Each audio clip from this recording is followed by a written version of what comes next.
So, UMG versus Aubrey Drake Graham.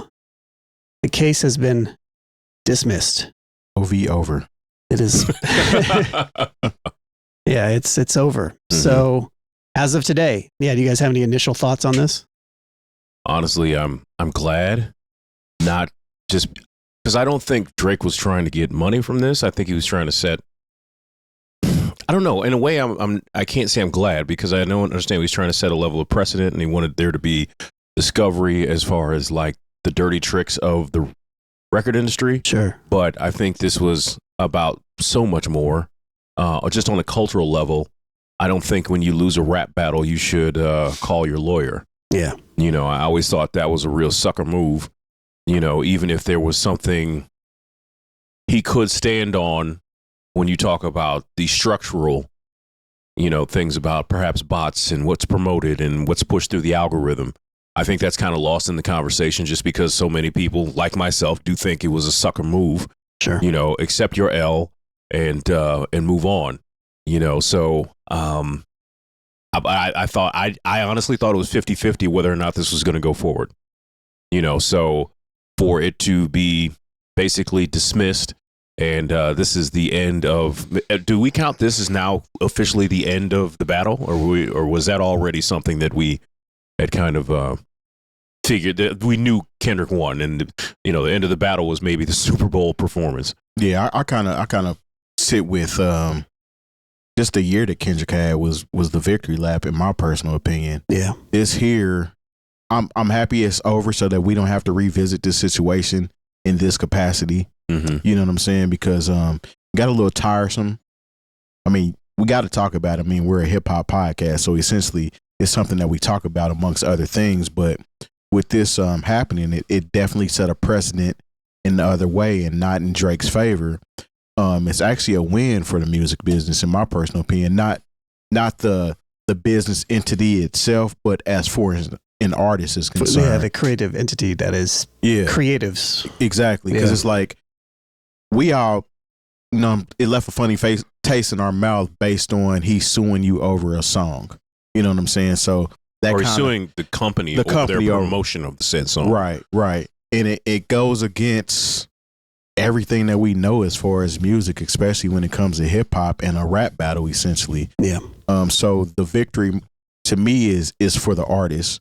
It's not a victory. I mean, it is a victory for the company itself, but at the end of the day, this sets up something for the future to where we know that nobody can use that same little bit in order to try to sue somebody because they're butthurt over something. Yeah, I feel like this is from that perspective, from the artist integrity perspective, if you will. I feel like it was good. There was a very small piece of me that underlining all of this, where I was like, it is kind of cool that an artist is going at a record label, such, you know, the mafia, the United States mafia of the record label industry, if you will. International mafia. Yeah.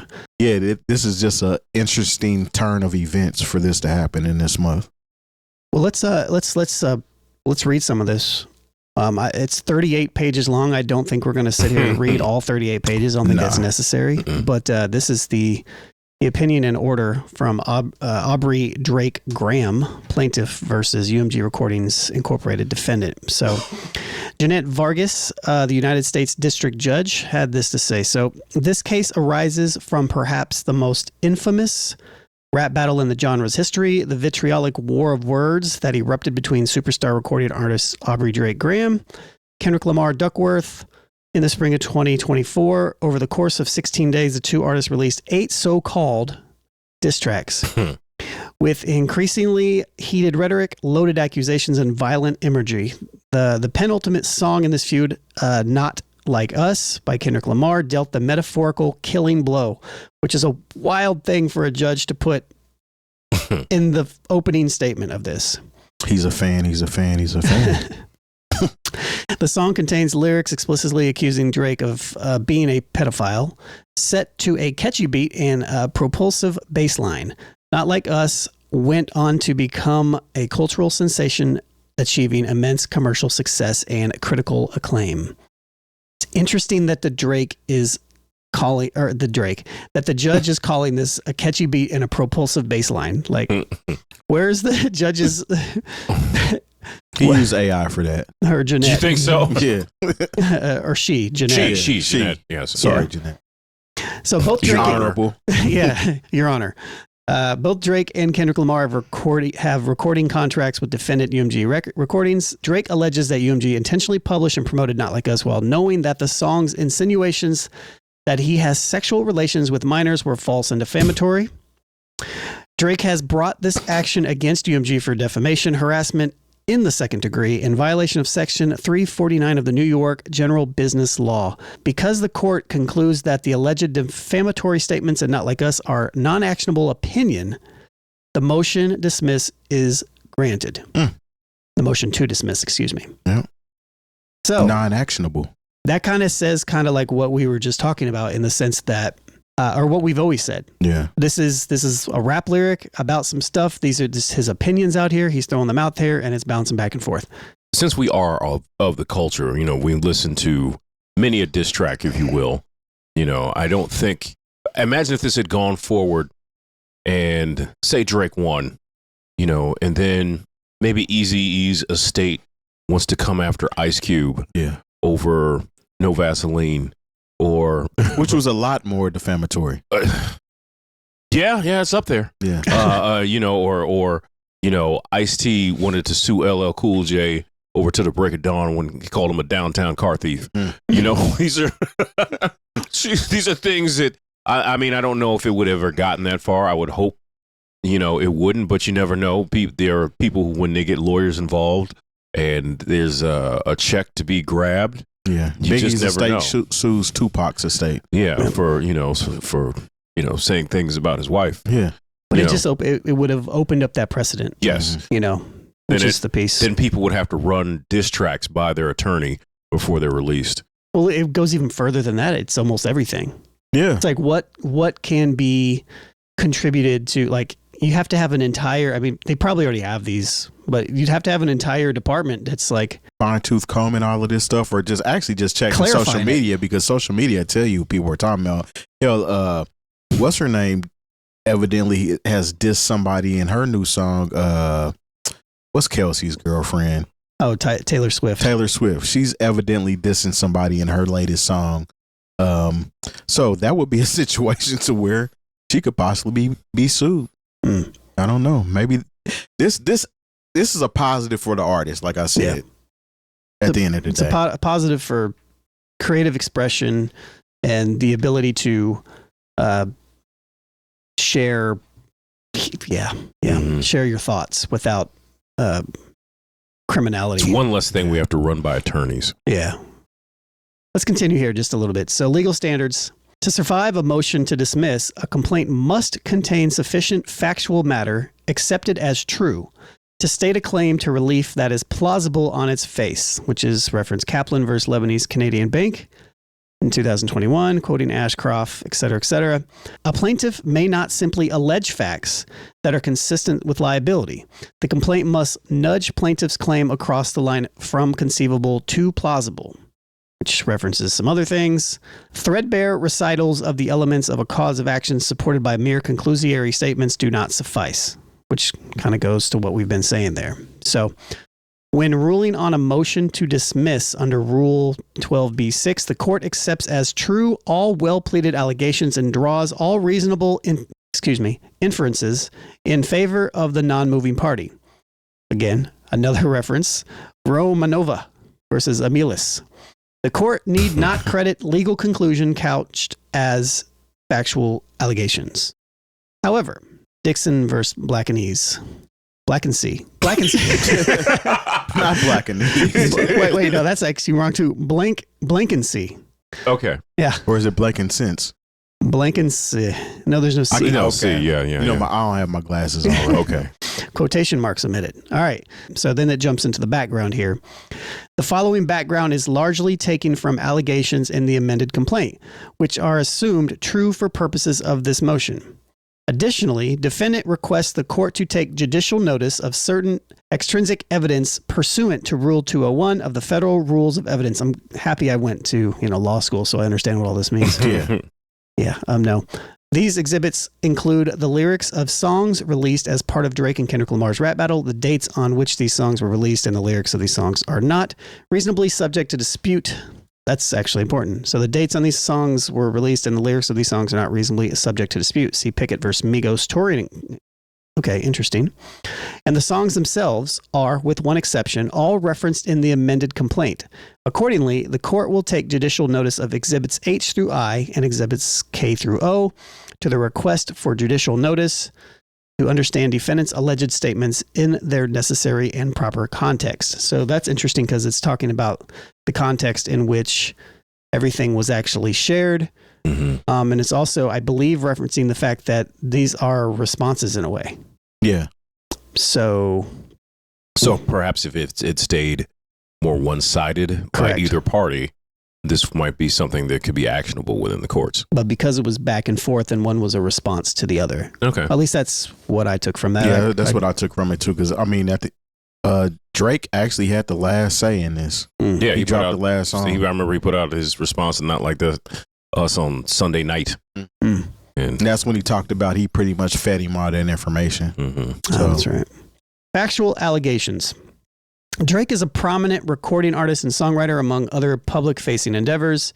Drake has had a successful music career under defendant UMG for at least 20 years. UMG uses has it been that long? It's crazy. UMG uses its brands. Has it? I think so. Since 2005? No, it has. I'm thinking long. Around maybe probably 9, 10. Yeah, it's maybe 15 years is more accurate. Yeah.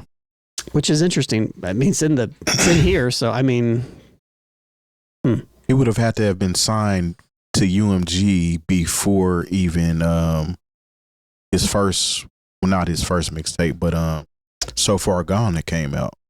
Maybe. Yeah, I don't know. UMG uses its brands and imprints or labels to provide its music artists with this means to create, promote, and distribute their music commercially. Defendant, through Universal Music Publishing Group, holds exclusive publishing and distribution rights to Drake's music, as well as that of artist Kendrick Lamar. On April 19, 2024, Drake released a diss track directed at Kendrick Lamar called Push-Ups. Drake mocks Lamar's height and shoe size. How the F you big stepping with a size 7 men's on? Pipsqueak pipe down. And questions Lamar's success. You ain't in no big 3. I'm at the top of the mountain, so you tight now. Just have this talk with your ass. I had to hike down. A few days later, Drake released Tailor Made Freestyle, in which he used artificial intelligence-generated voices of a deceased rapper Tupac and rapper Snoop Dogg to goad Lamar. Interesting. So that's going back to that as well, to lure him back in. Mm-hmm. In the track, Tupac and Snoop Dogg share their disappointment that Lamar had not yet responded. That is actually important because there was actually, at that time, if you remember, the narrative was, is he going to respond? Mm-hmm. Yeah, they were saying it's taking him too long to say something. Exactly. Yeah. So that's okay. And they share their disappointment that Lamar had not yet responded to push-ups. Kendrick, we need you, the West Coast savior. You seem a little nervous about all the publicity. You got to show this effing owl who's the boss on the West. Drake, in his own voice, saying, I know you're in that New York apartment. You're struggling right now. I know it. In the notepad doing lyrical gymnastics, my boy. Drake also surmises that Kendrick was purposefully delaying his response because artist Taylor Swift had just released a new album. Shout out to Taylor Swift, biggest gangster in the music game right now. She got the whole PG Lang on mute like that Beyonce challenge. Y'all boys quiet for the weekend. This is all an illegal. It's kind of crazy. Yeah. And it's also interesting that Taylor Swift obviously just dropped a brand new diss song album. Yeah. It's like 30 tracks and one of them is a diss song. So, yeah. All right, let's continue. Lamar claims, I make music that electrify him. You make music that pacify him. And that he would, quote unquote, spare Drake at this time. That's random acts of kindness. He accuses Drake of fabricating his claims. Know you a master manipulator and a habitual liar too, but don't tell no lie about me, and I won't tell no truth about you. He insults Drake's fashion sense. I hate the way that you walk, the way that you talk. I hate the way that you dress. Further raps. I would have liked if they had added that DMX's voice. Yeah, the DMX part, like which was originally said by DMX on the Breakfast Club. Yeah, I don't like nothing about Drake. I don't like Drake. I don't like anything about Drake. Mom, I don't like his voice. I don't like that. He talks about. I don't. See, I be trying to tell his face. Let's see. He further raps. I believe you don't like women. Damn. It's real competition. You might pop ass with him. And taunts Drake for being a coward with his response. I hate the way that you sneak this. If I catch flight, it's going to be direct. Bars. Fast forward. On May 3rd, 2024, the feud between Drake and Lamar escalated as they lobbed increasingly vicious personal accusations at each other over the course of the day. First, Lamar released 616 in LA, which he calls Drake a terrible person. Lamar accuses Drake of playing dirty with propaganda and raps that if Drake was street smart, then he would have caught on that his entourage is only there to hustle him. Drake's next response arrived later in that day in Family Matters. Drake jabs at Lamar's relationship with his partner. You the black messiah, wifing up a mixed queen, and hit Vanilla Cream help you out with your self-esteem. On some Bobby shit, I want to know what Whitney need. And implies that Lamar physically abused her. You a dog and you know it. You just play sweet. Your baby mama captions always screaming, save me. You did her dirty all your life. Now you trying to make peace. Moreover. I'd have sued over that. Moreover, Drake calls into question whether Lamar is the biological father in one of his children. Aha. That's defamation right there. Could be. Yeah. Almost immediately after the release of Family Matters, Lamar released the scathing Meet the Grahams. Scathing, damn. In which he accuses Drake of being a deadbeat father. I have a feeling that this judge really rocks with Kendrick.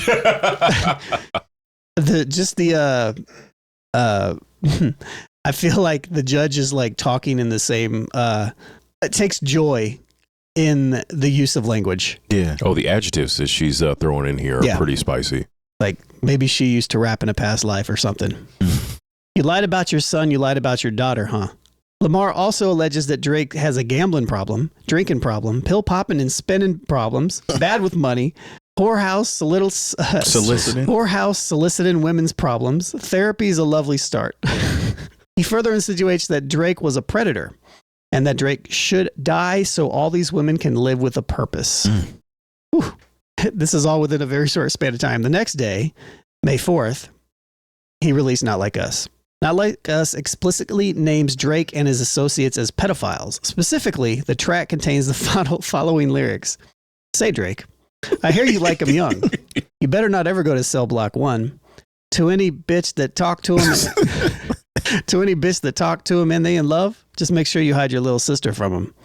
They tell me Chubb's the only one that gets me. They tell me Chubb's the only one that gets your hand-me-downs and party at the party playing with his nose now. And Baca got a weird case. Why is he around? Certified lover boy? Certified pedophiles. Wop, wop, wop, wop, wop. Dodge, fuck him up. Wop, wop, wop, wop, wop. I'ma do my stuff. While you trolling like a bitch, ain't you tired? Trying to strike a chord, and it's probably A minor. Exhibit A. On May 5th, Drake responded in The Heart Part 6, which I can't even really remember. It was a Sunday evening. No one was impressed. Mm-hmm. Yeah, which directly denied Lamar's allegations of pedophilia. I've never been with no one underage, but now I understand why the angle that you really mess with. Just for clarity, I feel disgusted. I'm too respected. If I was fucking young girls, I promise I'd have been arrested. I'm way too famous for the shit you just suggested. Drake is not a name that you're going to see on no sex offender list. Yeah, I mean, he's rich. He's not going to be on the list. That's good. Yeah, I mean, I hope not. Yeah, exactly. You know, in the track, Drake further sneers that this Epstein angle was the shit I expected and accused Lamar of wanting to misdirect. Drake also alleges that he had planted some of the information Lamar has used against him. Sure he did. We plotted for a week, and then we fed you the information. But you so thirsty, you're not concerned with investigation. You got to learn to fact check things and be less impatient. Not Like Us was a huge commercial success. It gained immense popularity on streaming and social platforms. Been streamed globally more than 1.4 billion times on Spotify alone as of April 2025. Let's see. The Recording Academy nominated Not Like Us for several Grammys, and it won Record of the Year. A week later, Kendrick performed Not Like Us during the Apple Music Super Bowl halftime show. The performance is alleged to be the most watched Super Bowl halftime show of all time, with over 133.5 million viewers. That was the victory lap right there. That's tough, as Mike would say. Plaintiff contends that he was defamed when the defendant decided to publish, promote, exploit, and monetize allegations that it was understood were not only false but dangerous. Plaintiff alleges that the recording repeatedly accuses Drake of engaging in criminal acts, including pedophilia and or other acts that would require registering as a sex offender and being registered as a sex offender. We know all this. I don't know what else. Is this just going to continue to go through it? Ahead a little bit. Yeah, so discussion, defamation claims. Fact versus opinion. So under the First Amendment, there is no such thing as false idea. Okay, only assertions of facts are capable of being proven false. Moreover, the New York Constitution provides for absolute protection of opinions. There you have it. Right there. Thus, courts must distinguish between statements of fact, which may be defamatory, and expressions of opinion, which are not defamatory, and have the full protection of the New York Constitution.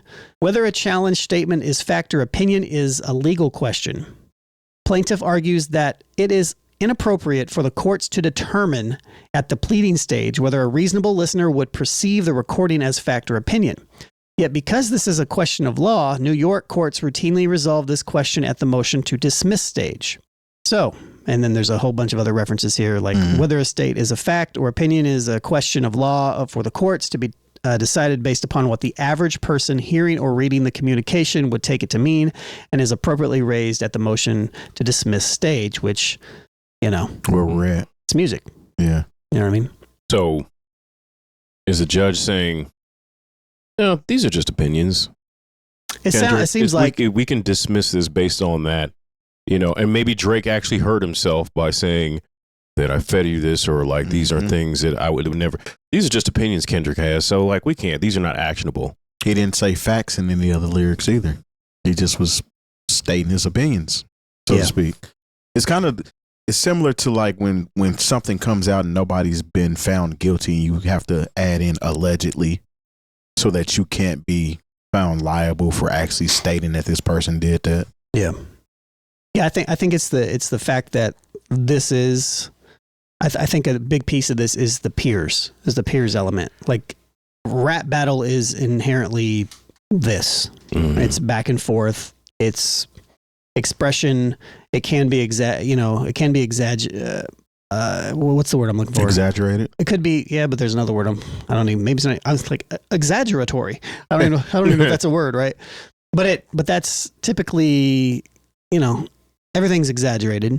Metaphors are a thing. Similes are a thing, you know, and who's to say what is of opinion and what isn't, except for the person that wrote it, you know? And I think everybody that listened to it was like, okay, like, it's not like Kendrick dropped this record with like, I don't know, a fact sheet and was trying to be like, see, this is actually what it is. He was doing this at this time. And it's not like, or not a fact sheet, but like he wasn't trying to like go over the top to prove something that wasn't true. He just said it in a rap battle, you know what I mean? And then everybody else kind of commented on it based upon stuff that had been revealed in the past and actions that Drake has done in the past. And they all came to their own conclusions, and we all talked about the things, and it's what it was. Yeah. At the end of the day. Yeah. That's it. So just crazy that, first of all, you know, when I'm looking at this, I'm like, wow, 38 pages, 36 pages? Yeah. Surprised it wasn't more. Law documents are always long. So actually, there's more here. There is particular value in resolving defamation claims at the pleading stage so as to not protract litigation through discovery and trial, and thereby chill the exercise of constitutionally protected freedoms. And then it says, in distinguishing between facts and opinion, 3 factors guide the court's consideration. So this goes to what we were just speculating on. Number 1, whether the specific language in issue has a precise meaning which is readily understood. 2, whether the statements are capable of being proven true or false. And 3, whether either the full context of the communication in which the statement appears or the broader social context and surrounding circumstances are such as to signal readers or listeners that what is being read or heard is likely to be opinion, not fact. So, the court conducts this inquiry through the lens of a reasonable listener. Plaintiff's suit is focused on a single factual message conveyed by the recording, the false allegation that Drake is a pedophile. The recording is myopically focused on ensuring that listeners take one message away from the song: Drake is a pedophile. This statement has a readily understandable meaning and is capable of being proven true or false. But even, in quotes, even accusations of criminal behavior are not actionable if, understood in context, they are opinion rather than fact. Thus, the court will focus its analysis on the third factor. This inquiry is a holistic one, which looks to the overall context in which the assertions were made, which is kind of what we were saying. So, the impact that the statements would have a reasonable listener. Context includes the form in which the communication was published, the surrounding circumstances, the tone and language of the communication, and its apparent purpose. So what they mean by reasonable listener is not the Super Drake fans and not the Super Kendrick fans either, because somebody that's listening reasonably understands that this is a rap battle. Yeah. You know, so. But what about the folks who aren't so versed in rap battles and they just hear you calling someone a PDF and then, you know, he's surrounded by friends who got weird cases? I mean, it's, I don't know. When you see the words and read them out loud, a reasonable listener. Mm-hmm. I mean, so we know, if anything, there's so many people who indulge in this sort of thing who are not reasonable at all. Sure, that's true. You know, so that's, I just think that's interesting language, probably a level of legalese that, you know, I can't wrap my head around, but, you know, I just think that's wild to say reasonable listener. I wonder if it goes into what that is, even more detail. So next up here, forum.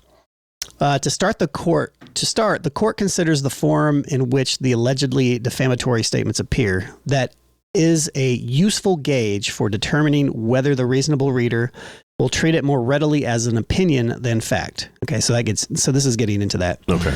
So, for example, the average listener is more likely to understand statements made on a news program or in a journalistic piece to be factual, while statements made in the opinion page of a newspaper or on an internet comment page are generally perceived as opinion.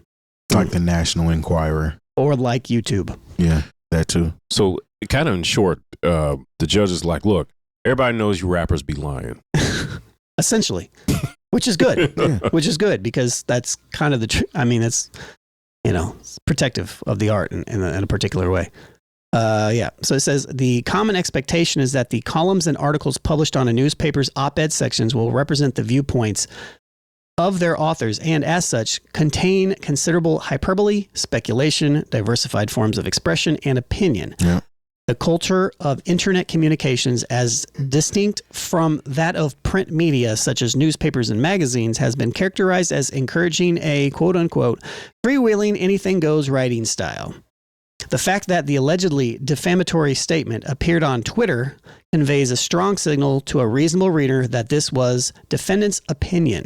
The media vehicles used to disseminate the alleged defamation, a WordPress blog, a social media post, and unsigned press release complaining about litigation tactics, suggest the readers that they contain opinions, not facts, and that they are written in an amateurish fashion. The forum in which statements appear is not dispositive of the fact versus opinion inquiry, but it does indicate that it can inform the court's analysis. How about that? Yeah. The forum here is a music recording, in particular a rap diss track, which accompanying video and album art. Diss tracks are much more akin to forums, like YouTube and X, which encourage a freewheeling anything-goes writing style, than journalistic reporting. The average listener is not under the impression that a diss track is the product of a thoughtful or disinterested investigation conveying to the public fact-checked verifiable content. That's saying a lot. Mm. Okay. But I think that kind of covers it. Like, that covers the opinion and like why they said what they said. Came to this decision. Yeah, because Mm-hmm. I think a lot of people wanted it to go further, because that would have meant Kendrick might have had to testify in reference to his track, although he's not the one being sued. And that pretty much packaged it all up like, well, there's no need to even move to that level because these are opinions. And of course, he would have had a good legal team that would have told him to say it's opinions and you're good, you know? Yeah. And so we, not wanting to take this further to where we launch into discovery, I think that even if it didn't go any further past that, I think that's where we would have seen how a lot of the sausage was made as far as how The sausage. these things are pushed forward. We always talk about the people who, press the buttons or, what is an agenda that is supported by bots and all these things that we, because I still see people who are Drake fans who said, oh, Kendrick lost this many streams because of this, that, and the third. And, you can lose that many streams, but it's like you saw what the impact on the culture that song was. Right. It doesn't get to the Super Bowl because, there were some people in a streaming farm that made it so. When I saw how the reaction that song got, after 12 midnight, when it had been out less than 5 hours. Yeah, man. In the club, it's or anytime we. It happened during the day because I actually was on the way to a DJ competition, the VDBL, and Cam actually played it in his set. It came out right before it started. He made a point to play it in his set that same day. So by that next day, it went crazy. Within hours it was missed. But yeah, man. I remember that day because it was like, so many internet posts and like, oh look, because at one point we really thought, or at least I thought, Drake was definitely up. And then Family Matters, right? Well, that was the Family Matters thing, but then he dropped Meet the Grams because Family Matters actually was a very good diss song. Sure. But it was just followed up so quickly with Meet the Grams, it kind of just took the air out of it. But like they said, it was a diss. It's a rap battle, and they pretty much clarified this is how this works. They were going back and forth. There was no one-sided situation here. It's not like Kendrick was the bully in this situation. Kind of started out with Drake being the bully, baiting him into this situation, and then it led to that dagger that Drake really didn't like at all. So yeah, and here we are. Case dismissed. Case dismissed. I think this is a win on multiple levels. I still, this is not me celebrating UMG. No, not at all. No, certainly not. You know what I mean? Especially when you consider the partnership they have with Spotify, and we all know how dirty Spotify is. Yeah. I would be a fool to think that there's no type of stream botting going on. I think every single major artist probably gets a certain level of bots on their projects, which was another interesting point to why would you try to go after Kendrick on this point when you definitely are somebody who has benefited from it as well. And Kendrick actually, Rap Latte actually dropped a video breaking down the song. Kendrick and Baby Keem dropped. What is that called? I can't remember. They had a few, but they broke down the lyrics. Like, it's dope as hell how they broke. I never listened to this song like that. They were pointing at things that probably led up to this battle. And on that song, Kendrick is actually talking about some of these people at the top using fake streams and fake numbers. So he's been saying that even before this happened. Yeah. And it's like, and we've even discussed it too, that this has been going on in the music game, period. I think that was the only thing, and I think y'all can agree too, because we kind of discussed that as well. If Drake was able to actually get that out in the open for us to actually be able to see, but that was the one caveat where I was like, okay, this could be a small little secret entrance into being able to discuss this thing that many of us have very strong feelings that does exist based upon our experience. If it's actually, to me, that would be kind of a win as well. Yeah. In another type of plane, but yeah. So he was trying to do too much with this lawsuit, and it backfired on him.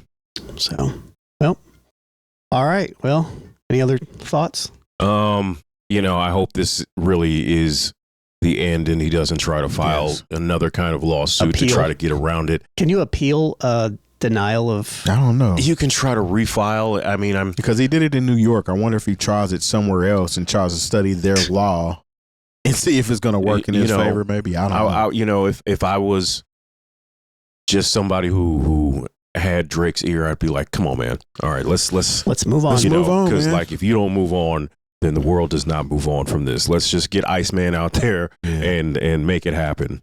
Make it a good album, man. That's all I can say. That's all you. That's your only real response is good music. Yeah.